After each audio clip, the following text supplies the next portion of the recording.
I used to think I was protecting myself, but now I see I was just building walls no one could climb. My name is Michel, and I'm 81 years old, and it took me most of my life to understand why I kept pushing people away, even when all I really wanted was for someone to stay. When you're young, you don't notice the patterns forming inside you. You just think you're being careful, or strong, or independent. That's what I told myself anyway. I grew up in a house where emotions were something you kept to yourself. My father didn't say much, and when he did, it was usually to correct something, not to comfort. My mother had a quiet kind of love, but it was hidden in routine, not words. No one ever sat me down and asked how I felt, and after a while, I stopped asking myself too. By the time I was in my 20s, I had already learned how to keep a safe distance from people.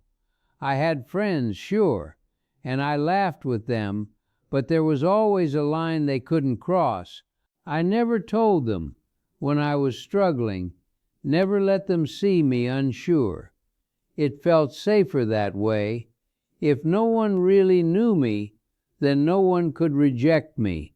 I met a woman named Laura when I was 29.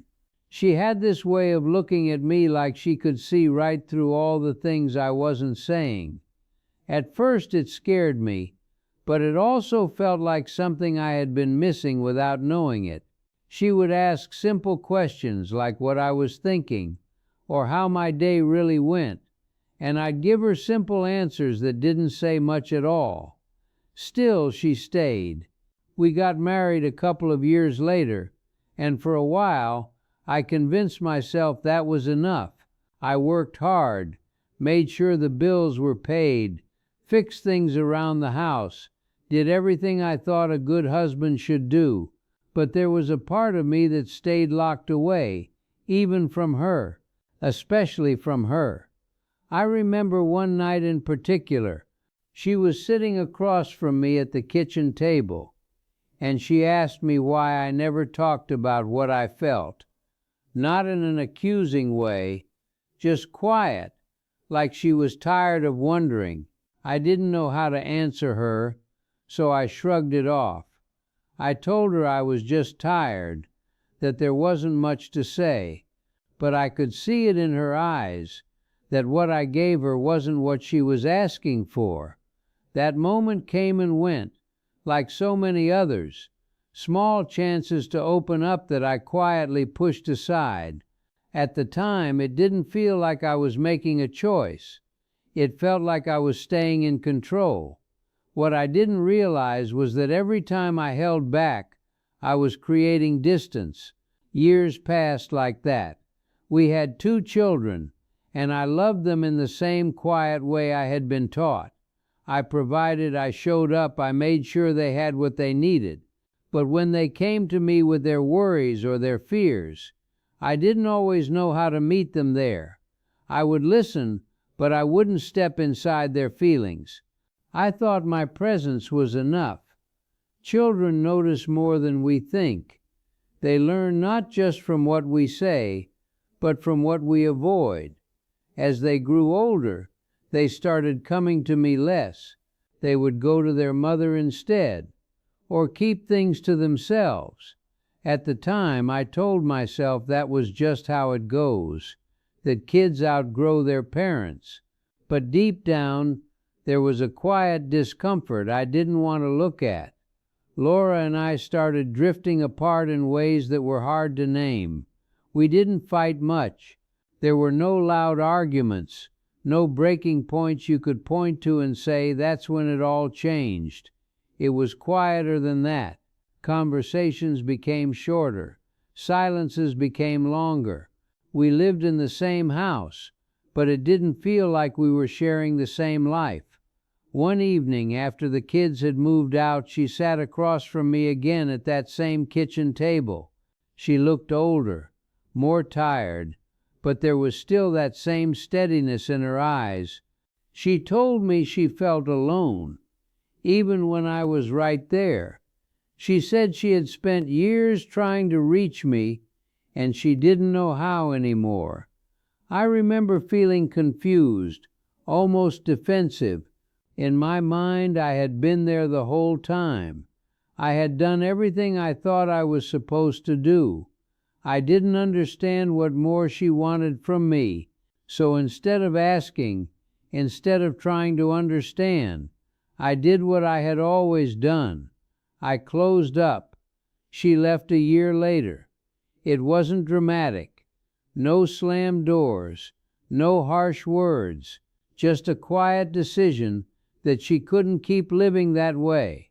I told people it was mutual, that we had grown apart, and in a way that was true, but I never said how much of that distance I had created myself. After she was gone, the house felt different, not just quieter, but emptier in a way I couldn't ignore. There was no one there asking me questions I didn't want to answer, no one trying to get close, and for a while I told myself that was easier. But ease has a way of turning into loneliness when you sit with it long enough. My children called less often. When they did, the conversations were polite, careful. They asked how I was, I told them I was fine, and that was usually the end of it. I could feel the distance, but I didn't know how to cross it.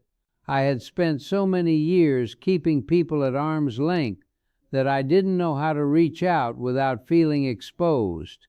It wasn't one big moment that changed things for me. It was smaller than that. A quiet afternoon, sitting alone, looking at old photographs. There was one of Laura and me when we were younger, sitting close together, both of us smiling in a way that looked easy and unguarded. I realized I couldn't remember the last time I had felt that open with anyone. That's when it started to settle in. I hadn't pushed people away because they didn't care. I had pushed them away because I didn't know how to let them see me. Somewhere along the way, I had learned that being known was risky, that it was safer to stay guarded. And I carried that belief into every relationship I had. The problem is, when you build your life around protecting yourself, you also keep out the very things you need. Connection, understanding, closeness. I thought I was avoiding pain, but I was also avoiding love, and I didn't see the difference until it was too late to go back and change it. Now at 81, I find myself understanding things that would have mattered a lot more if I had seen them earlier. I see how many chances I had to open up, to say something honest, to let someone in just a little more, and I see how often I chose not to, without even realizing I was choosing. I've tried in my own way to do things differently now. I call my children more often, and sometimes I tell them things I would have kept to myself before. It doesn't come naturally, and it doesn't always come out right, but I try. Some doors don't open as easily once they've been closed for so long. But that doesn't mean you stop knocking. If there's anything I've come to understand, it's this.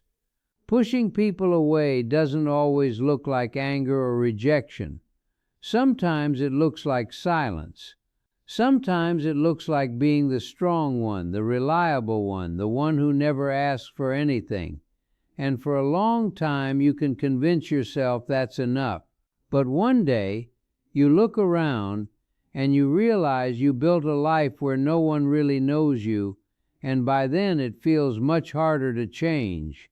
If you're listening to me now, and you recognize even a little bit of yourself in this, don't wait as long as I did. Let someone see you, even if it feels uncomfortable at first. Say the thing you've been holding back. Ask the question you're afraid of asking. Because the truth is, the walls you build to protect yourself can become the same walls that keep you alone. And time has a way of moving forward, whether you're ready or not.